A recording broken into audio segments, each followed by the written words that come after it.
क्या आपने कभी ये महसूस किया है कि सामने वाला इंसान आपसे हाँ कह रहा है, लेकिन उसका चेहरा नहीं चिल्ला रहा है?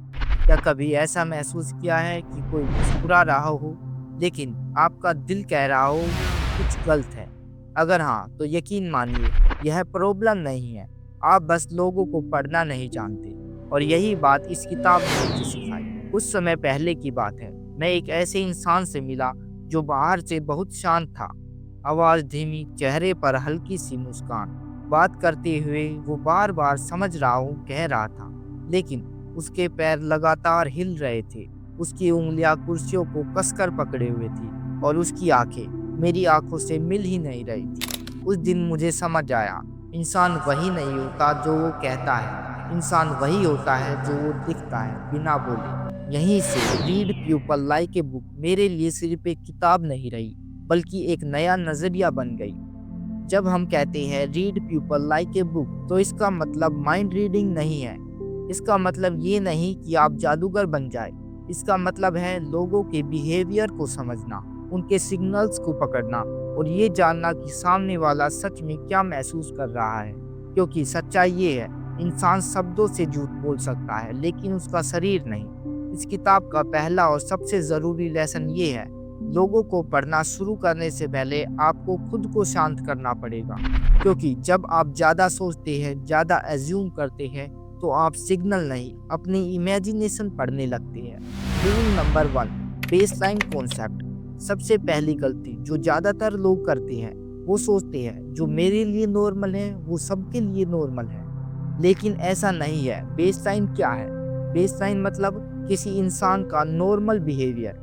वो नॉर्मली कैसे बैठता है, कैसे बोलता है, कैसे रिएक्ट करता है और कैसे हंसता है। जब तक आप किसी का बेसलाइन नहीं जानते, आप ये तय ही नहीं कर सकते कि वो झूठ बोल रहा है या नहीं। फॉर एग्जाम्पल, मान लीजिए एक इंसान है जो हमेशा कम बोलता हो, आंखों में कम देखता हो।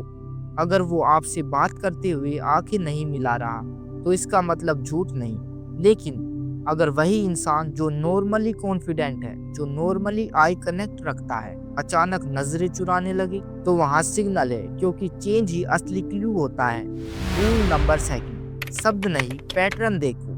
इस किताब ने मुझे एक बात बहुत साफ सिखाई, एक रिएक्शन से जज मत करो, पैटर्न देखो। क्योंकि एक बार पसीना आ सकता है, एक बार आवाज कांप सकती है, एक बार हाथ हिल सकता है, लेकिन जब ये सब एक साथ होने लगे, तो कहानी बदल जाती है। फॉर एग्जाम्पल, एक इंटरव्यू रूम की कल्पना कीजिए। कैंडिडेट बोल रहा है, सर मुझे इस कंपनी के साथ काम करना है। शब्द परफेक्ट है, लेकिन आवाज हल्की अनस्टेबल है। गला बार बार साफ कर रहा है, कुर्सी पर टिक नहीं पा रहा। एक सिग्नल नहीं, सिग्नल्स की चेन। और यही प्यूपल रीडिंग का असली गेम है। रूल नंबर 3, इमोशन पहले आता है, लॉजिक बाद में। हम सोचते हैं कि इंसान लॉजिकल होते हैं, लेकिन सच ये है, इंसान इमोशनल होता है। लॉजिक सिर्फ जस्टिफिकेशन है। किसी भी इंसान का बिहेवियर उसकी इमोशन से निकलता है। अगर आप इमोशन पकड़ लेते हैं, तो बिहेवियर अपने आप समझ में आ जाता है। फॉर एग्जाम्पल, आपने नोटिस किया होगा, जब कोई डर में होता है, वो खुद को छोटा कर लेता है, कंधे सिकुड़ जाते हैं, आवाज धीमी हो जाती है। और दूसरी तरफ कोई कॉन्फिडेंट होता है, चेस्ट खुला रहता है, मूवमेंट स्लो होती है, आवाज स्थिर होती है। क्यों? क्योंकि इंसान बोल कुछ भी रहा हो, शरीर सच बोल रहा होता है। सबसे बड़ी गलतफहमी, वो ऐसा इंसान है। हम अक्सर कहते हैं वो ऐसा ही है, लेकिन किताब कहती है इंसान ऐसा नहीं होता। इंसान ऐसा बिहेव कर रहा होता है, और बिहेवियर सिचुएशन से बदलता है। अगर आप लेबल लगाने लग गए, ये इंट्रोवर्ट है, ये फेक है, ये एरोगेंट है, तो आप सीखना बंद कर देंगे। ऑब्जर्वर बनो, जज नहीं। इस किताब की आत्मा यही है, ऑब्जर्व विदाउट जजिंग।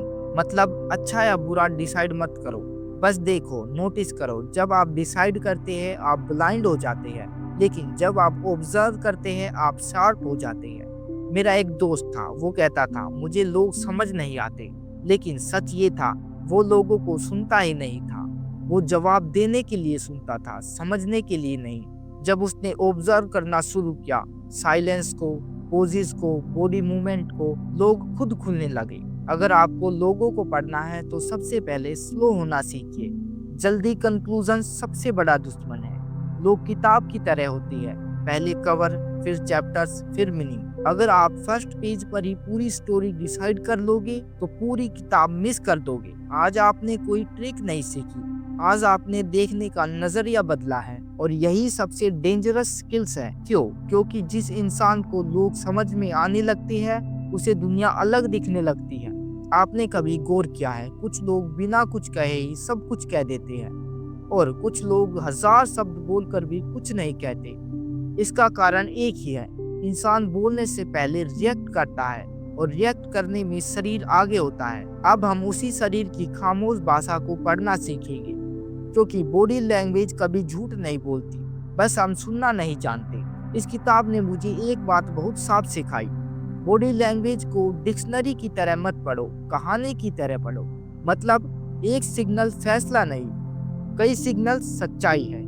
और सबसे जरूरी बात, कॉन्टेक्स्ट के बिना कोई सिग्नल नहीं होता। रूल नंबर 1, बॉडी हमेशा पहले रिएक्ट करता है। इंसान चाहे कितना भी स्मार्ट हो, उसका शरीर उसके दिमाग से तेज होता है। जब कोई सवाल पूछता है, पहले कंधे हिलते हैं, आंखें झुकती है, सांस बदलती है, और उसके बाद शब्द आते हैं। अगर आप ध्यान से देखें तो जवाब आने से पहले सच दिख जाता है। एक बार मैंने किसी से पूछा, तुम ठीक हो? उसने कहा, हाँ बिल्कुल। लेकिन बोलते वक्त उसकी गर्दन थोड़ी सी पीछे गई। उसने हल्की सी लंबी सांस ली और होठ दबा लिए।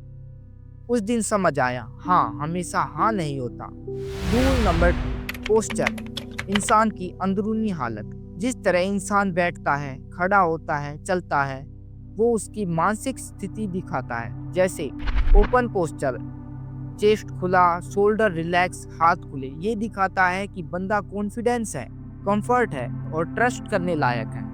और वही क्लोज पोस्चर, हाथ बंधे हुए, कंधे सिकड़े हुए और शरीर पीछे खिंचा हुआ, तो ये दिखाता है बंदा फियर, डिस्कम्फर्ट और डिफेंस जोन में है। फॉर एग्जाम्पल, एक मीटिंग की कल्पना कीजिए। एक इंसान है, पीछे टिक कर बैठा है, हाथ छाती पर क्रॉस है, वो कुछ नहीं बोल रहा। ये चुप्पी शांत नहीं है, ये डिफेंसिव साइलेंस है, वो खुद को सिक्योर रखना चाहता है। रूल नंबर 3, हाथ दिमाग का आईना।